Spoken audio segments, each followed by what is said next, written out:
For the producers, can you talk a little bit about season 1? What can fans expect in terms of what questions will be answered?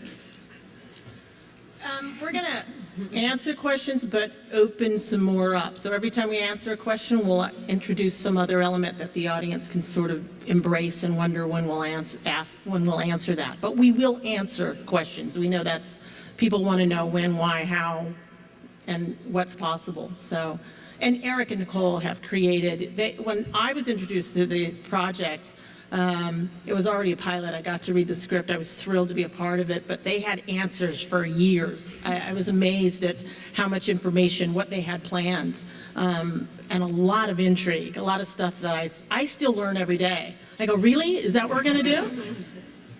Eric and Nicole, can you talk about walking that line between answering questions while also raising new mysteries?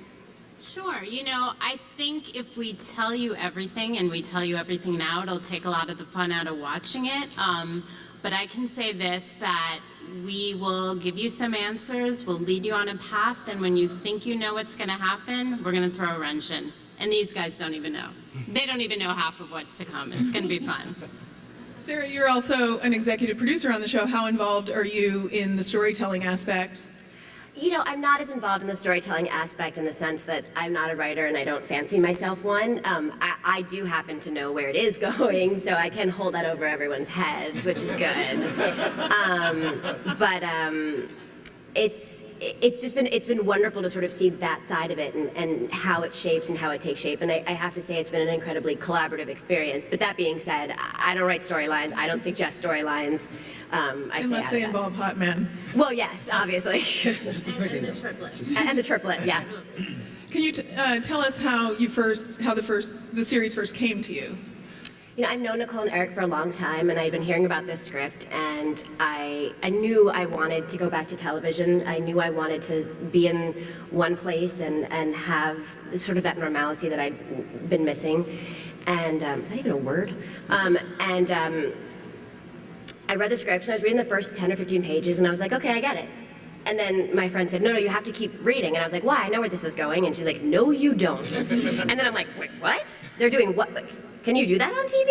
And I realized that it was the first time in a really long time that I had been surprised by something. I think I said earlier, I was the person that, and I hope none of you were in the theater at the time, but I was the person that at Sixth Sense went, is he dead? Really loud. I apologize if any of you were in the theater that day. And so usually I feel like I know where things are going, and this was the first time I was really caught by surprise, and I thought, I'd watch this show. And I was like, but no one's gonna put this show on television, you know, like there's no way. And I met with Nicole and Eric, and they started to pitch out the whole show, and I thought, wow, I love them, I love the whole thing, no one's gonna make this show. And then we got a phone call that CBS had read it, and they wanted to make the show, and would we come in? And the rest was history. For the producers, can you, in the pilot, you introduced the idea that Siobhan knows a child named Sean, and that something happened to him that was possibly Bridget's fault. Talk a little bit about that and how that will unfold. Do not say a thing, anyone. We plead the fifth. Yeah, go ahead. I mean, there are things that we allude to that caused a huge rift between the sisters. You know, these were two women who were on parallel journeys, and through a series of bad choices, their paths started to diverge, and there's one inciting incident that caused irreparable damage, and it all plays into the mythos of that, and that's something that will, you know, unravel over the course of the first season in flashback. Oh, okay. And Nestor, you've been on a show before, obviously, that's filled with mysteries, and what advice can you give to the rest of the cast on how to handle it when fans come up to you and demand spoilers and answers? I just give it up. I just say, give them what they want. I think I've had to learn to sort of, you know, give the non-answer answer. And, you know, it's ultimately, I don't think people really want to know the answer until it's all done and it's, you know, after the fact. But I think you can still talk about it and talk about it without actually addressing the specific answer. Like politicians. What do you want to know about Dark Knight Rises? I think I'd be shocked. But anyway. Did anyone on the panel here watch Lost? And have you been grilling him for answers? We got all the lost gossip when we were shooting the pilot. On our drives to and from set, we begged Nestor for the good stuff. And can you spill? I don't know what I'm allowed to say. No, I didn't. Sarah, the show opens with a pretty intense fight scene. Were you feeling deja vu when you were filming it? It was so funny. It was so different because on Buffy, they'd be like, "No, Sarah, you can do that. Just go through that wall." And I'd be like, "I'm really tired. I'm not sure if I should go through that wall." And when we were doing the sequence, like, "Okay, we got you these stunt doubles," and I was like, "For what?" And they're like, "Well, you have to take a fall to the ground." I'm like, "But why do I have a stunt double?" And I was like, and they were like, "Well, you'll just like pretend to knock," and I was like, "No, I can go to the floor." And they were also paranoid. Like there was discussions on set as to whether or not it would be okay if I did it. And I'm thinking, this is weird. And so then I took the fall, and they were like, "Oh, well that's cool." And then I'm like, "Okay, well can I go through the wall?" And they're like, "No." And I just thought it was so funny, and they wouldn't let me do it. And I kept asking. I wanted to go through the wall. Well, you are an exec producer. Maybe you should. Yeah, I should have yelled at myself. Yes, exactly. How does it work exactly when you're shooting scenes opposite yourself? Are you talking to a stand-in or a tennis ball on a stick, or what's? You know, happening? we're still figuring it out. The technology is advancing in leaps and bounds, and just while we're shooting, I feel like it's advancing. And the last season of Buffy, I played Buffy the One and Robot Buffy, and it was literally like old school split screen. You know, you stand still, and the next one, you know. And now there's so many different options, so it depends. Sometimes I'm playing opposite a double. In some scenes, you'll actually see the double. In some scenes, I'm hearing it in my own playback. I have an earpiece. In some scenes, I'm just making it up. And then eventually, I feel like, you know, by season 3, they'll clone me. So, or at least that's what I'm hoping for. And that's when the triplet comes in. Yeah. Christopher, were you happy to be back on the CW? Did you have to give up your parking space or anything? Was it all good? No, yeah, my coffee mug was still on the kitchen counter. No, the CW is an amazing network to work for, and you know, Life Unexpected obviously found a really amazing fan base, and strangely enough, people would always say, "Oh, we love Life Unexpected," and then their tag would be like, "Buffy lives forever." So a lot of you guys like the show, so it felt like a really great marriage when you know Ringer came and I knew that Sarah was attached. I was like, this makes a lot of sense. Well, plus Chris and I have a strange history. Yeah. You should tell your story. Well, yeah. So I was at NYU, and I had my thank you, and I had my very first audition ever for a show called Buffy the Vampire Slayer. And I was living in New York City, and they flew me out to Los Angeles to read with Sarah and Joss Whedon. So like my very first professional thing ever was a reading with Sarah. And I didn't get it. I was Riley. It was Riley, but it was between him and Mark Lucas. He was almost Riley. Yeah. So there was all this could have been stuff, but Sarah plays this huge, and so you know, Yeah. getting to work with her 10 years later, and it's literally, I think it's like literally 10 years later. Yeah. It's kind of a cool full circle. So. I love that story. It's a great story. Yoan, had you ever heard of the CW? Be honest.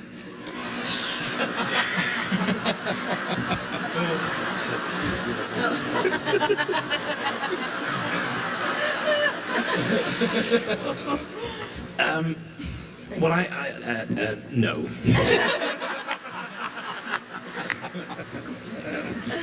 But I'm naturally thrilled to be on the CW. Good answer. No, I'm thrilled because I'm 37 now, and I think the median age of all the other cast members on the CW is sort of 22 or something. So I'm thrilled that I'm considered young enough to be on the CW.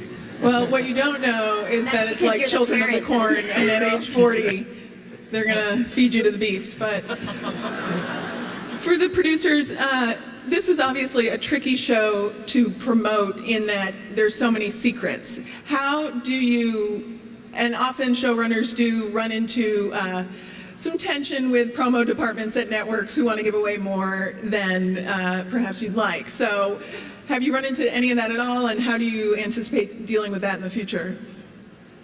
Actually, the promotion partners are very courteous because they know that we value our secrets. I mean, the show is built on secrets and lies. So we ask them to allude to where we're going. The promotions, I mean, you saw what they showed today, which was beautiful and put together marvelously and great music, but we didn't quite give away anything. We just wanted the audience to be intrigued. And then we believe once you tell the story, they will come back for more. We call it the moment in our show that we're always looking for. And so they'll promote those moments, but not quite tell you what we're doing. You'll get an impression, you'll be able to build your own kind of story, and then tune in for the show to get the real answer. I think it's one of the beauties of the CW in terms of they truly understand how to market a show and how to put really beautiful images together with respect to the show across the board on their show. They know how to use the internet. They know how to bring those fans in, and I think it's one of the exciting things about being on the network. And for Eric and Nicole, is there anything else that we haven't talked about that you'd like to let people know about the show that they didn't necessarily get from the preview clip? It's amazing. I mean, again, we live and die by our twists and turns and secrets, but, you know, at its core, like Sarah said, it's a tale of two sisters where one is driven by redemption and one is driven by revenge. And we're also playing with the themes of identity and duplicity, so, you know, playing within the conceits of noir, you know, you don't know really who's the femme fatale and who's the mark, and everybody has two faces, and every single one of our characters on the panel has a duplicitous nature. So we love delving into that realm of moral ambiguity instead of, you know, who's right, who's wrong, who's your hero, who's your villain. Shades of gray. Well, I think we're ready to take audience questions. If people want to line up. Anyone? Bueller? Anyone? Anyone?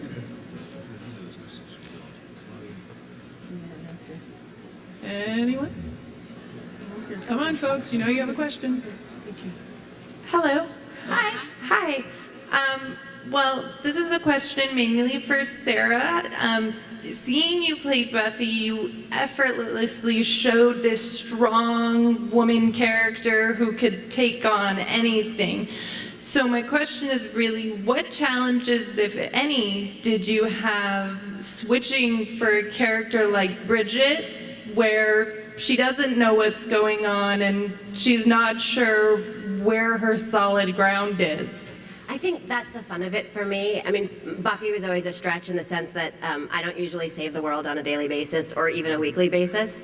And I think I understand the vulnerability of Bridget and being afraid of the unknown and wanting to do things better. So I think it's been a fun challenge. And also when in the beginning in that scene to remember that I can't kick him straight in the face and she doesn't know what she's doing. Sometimes I do have to get reminded of that.